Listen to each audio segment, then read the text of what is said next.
महिला बोल रहे हैं। आज बिहार में बिहार विधानसभा में बिहार का बजट जो है वो पेश किया गया है और ये सरकारी पन्नों पर झूठ और जुमलों की स्याही से लिखा हुआ भाषण जो है माननीय उप मुख्यमंत्री सम्राट चौधरी जी ने पढ़ा है, मगर इससे ज़मीनी सच्चाई कुछ और है, वास्तविकता कुछ और है। और पूरी तरीके से जब हम लोगों की सरकार 2015 में महागठबंधन की थी, उस ज़माने से ही ये बात पुरानी बातें दोहराई गई हैं। हर ब्लॉक में स्टेडियम बनेगा। शायद इनको स्टेडियम की परिभाषा समझ में नहीं आती। आज तक 10 सालों में या इतने सालों में आज तक जो है किसी भी प्रखंड में ढंग का स्टेडियम आज तक नहीं बना है।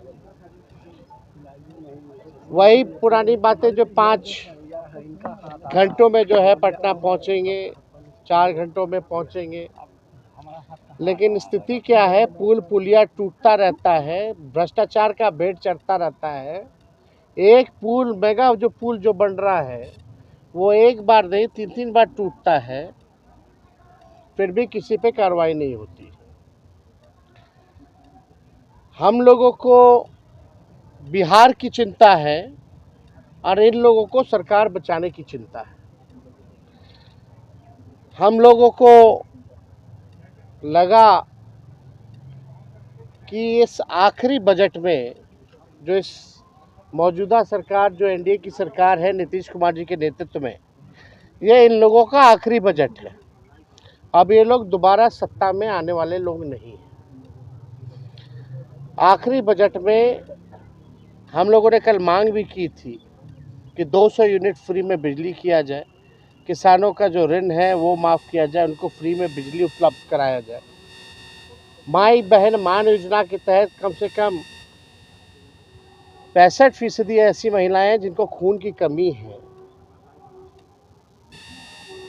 बिहार प्रदेश में सबसे ज़्यादा बौनेपन के शिकार जो होते हैं बच्चे हो रहे हैं पूरे देश में। इनको कम से कम 2,500 रुपया प्रति माह जो है वो दिया जाए। हम लोगों की मांग थी कि गैस सिलेंडर को जो है 500 रुपया कर दिया जाए।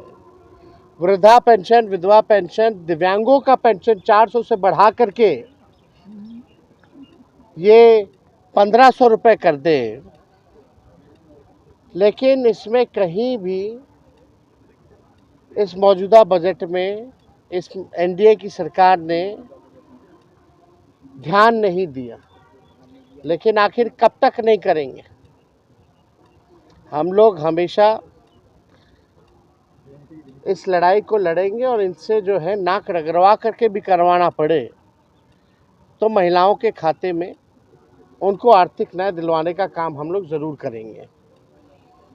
आप बताइए, 3,17,000 करोड़ का बजट इन्होंने बताया है भाई। 3,17,000 करोड़ का। टेक्निकल हम बात अगर पूछें तो सरकार को रेवेन्यू तो आ ही नहीं रहा, राजस्व तो मिल ही नहीं रहा, तो ये अचानक से 3,17,000 कैसे पहुंच गया?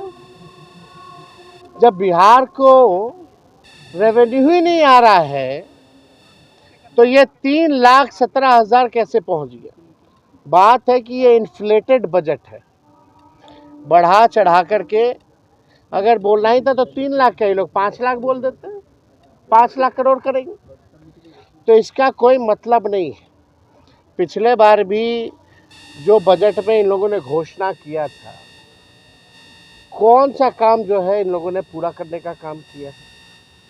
पूरी तरीके से जो है धरातल पे कुछ नहीं नजर आ रहा। 7 निश्चय की बात करते थे, 7 निश्चय का बताओ कौन सा योजना सफल है? 7 निश्चय 2 की बात करते थे, बताओ 7 निश्चय 2 की योजना कौन सी सफल है? कोई तो योजना सफल नहीं हो पा रहा। ये पूरी तरीके से बिहार के हित में ये बजट है ही नहीं। ये केवल कागजों पर जो है ये बजट जो है केवल रह जाएगा, जैसा कि हम लोगों ने पूर्व में भी देखा है। केंद्र सरकार ने धोखा दिया, बिहार के साथ सौतेला व्यवहार किया है।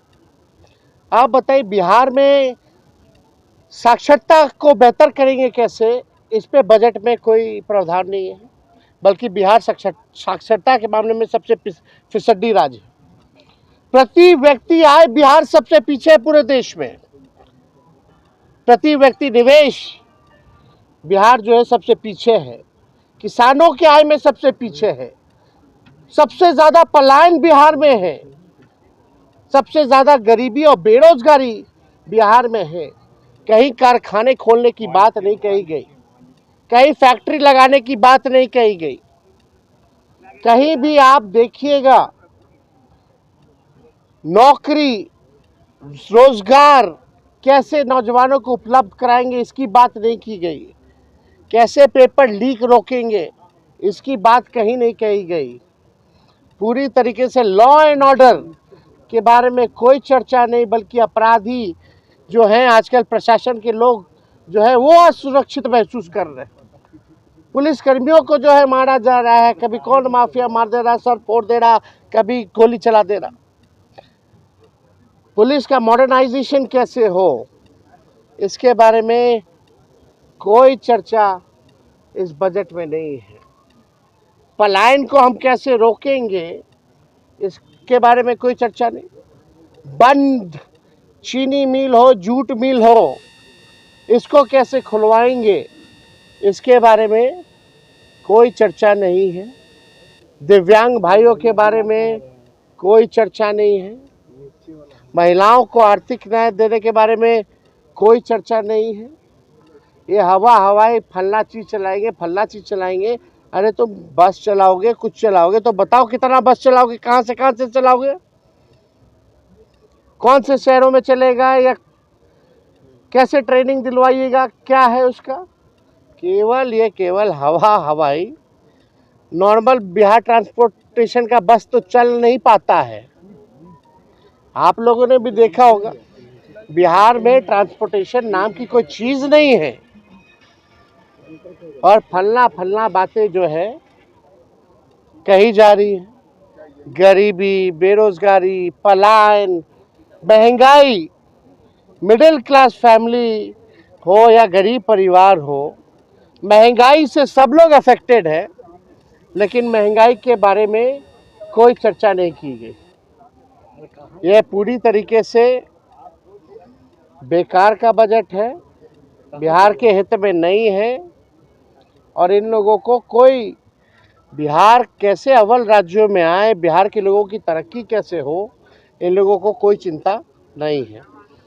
हालांकि कल हमारा इस पे डिटेल में सदन में भाषण होगा।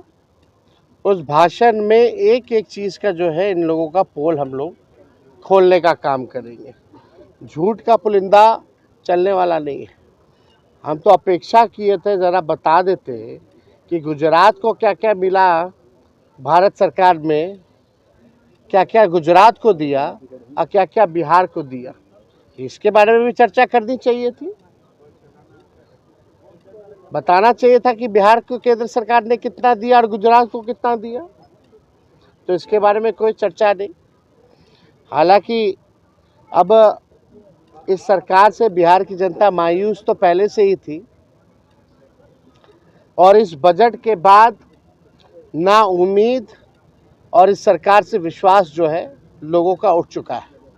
और आने वाले चुनाव में इन एनडीए के लोगों को बिहार की जनता जो है सबक सिखाने का काम करेगी। महिलाओं के लिए बीजेपी ने बाकी राज्यों में फ्रीबीज का ऐलान किया है। उम्मीद ये की जा रही थी कि बिहार में भी करेंगे, लेकिन आज के बजट में फ्रीबीज का ऐलान नहीं। तो आपको लगता है कि चुनाव नजदीक आएगा तब बीजेपी इस तरीके का ऐलान करेगी? भैया हम लोग लगे हुए हैं। हमने शुरू में भी प्रेस कॉन्फ्रेंस में कहा, और हमने कल मांग भी की थी कि अगर माई बहन मान योजना का कॉपी भी करना तो कर लीजिए। हमने डेटा भी दिया था। नेशनल हेल्थ का जो सर्वे जो हुआ था, उसमें बिहार जो है महिलाओं को खून की कमियां हैं, 65% महिला बहुत बड़ा है। बच्चे जो पैदा होते हैं बौनेपन का शिकार हो जाते हैं, जो भविष्य है। महंगाई है, गरीबी है, इनको आर्थिक न्याय मिलना चाहिए। तो सरकार कितना भी कोशिश कर रहे हैं, हम लोगों को जो भी करना पड़े इन महिलाओं को आर्थिक न्याय दिलाने की, ये हम लोग हमेशा मजबूती ढंग से हम लोग जो है इस बात को मनवाएंगे। और ये लोग नहीं करेंगे तो आने वाला जो हम लोगों का सरकार होने जा रहा है, पहले महीने से ही माई बहन मान योजना, इस योजना की शुरुआत करेंगे और माताएं बहनों को 2,500 रुपया हम लोग देंगे।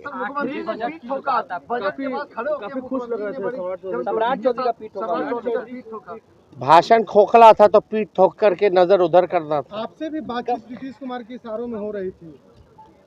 अब इशारों में तो सबका जो जाता है उसी को बोलते हैं कि आप ही लोग हैं भविष्य। आपसे भी जो नया लोग मिलता है, नीतीश कुमार जी की आदत है, अब तो आप ही को संभालना है, अब तो आप ही को देखना है। ये भी संभव तो ये तो आदत है। अरे पीठ ठोके ना ठोके, इससे क्या फर्क पड़ने वाला है? आपको भूले नहीं है, आपसे भी इशारों में बातचीत हुई है। क्या वो तो हर किसी को इशारा करते रहते हैं कि अभी मुंह चबा चबा करके कह रहे थे। हम बोले हम पल्स खा रहे दिखा रहे थे, हमको इशारा कर रहे थे काय मुंह चबा रहे हो। अच्छा। बड़ा नोटिस कर रहे थे हम पे। फिर हमने देखा है भाई पल्स, खाना खा के आए थे तो लंच करके आए थे तो हम पल्स लिए हुए थे, पल्स खा रहे थे। कोई बगल के एक मंत्री जो है नाक खोद रहे थे तो उनको भी नाक खोद करके दिखा रहे थे कायला खोद रहे। तो ये तो मुख्यमंत्री जी की आदत है। अब इसमें नहीं, हम कहाँ कौन होते हैं भाई, हमारी हैसियत है। और ऐसा नीतीश जी जैसा कोई मिमिक्री कर सकता है क्या? कोई नहीं कर सकता। अच्छा, ये संभव आपको लगता है कि चुनाव के कुछ महीने पहले फ्री बीज की कुछ घोषणा हो जाए जो आज नहीं हुई है? अब भैया आप उन लोगों से पूछिए। हम लोग तो चाहते थे यही सरकार कर दे, और नहीं करेगी तो हम लोग करेंगे। सुनील सिंह मामले में सुप्रीम कोर्ट का फैसला आया, उसके बावजूद जो है सदन में प्रवेश नहीं किया जा रहा है। ये तो तानाशाही है ना भाई। अब नियम कायदा, नियमावली, संविधान, ये एनडीए के लोगों को कोई मतलब है इससे? सुप्रीम कोर्ट का ऑर्डर कोई मतलब थोड़ी रह गया है। इसी को ना असल में गुंडा राज तानाशाही कहते हैं।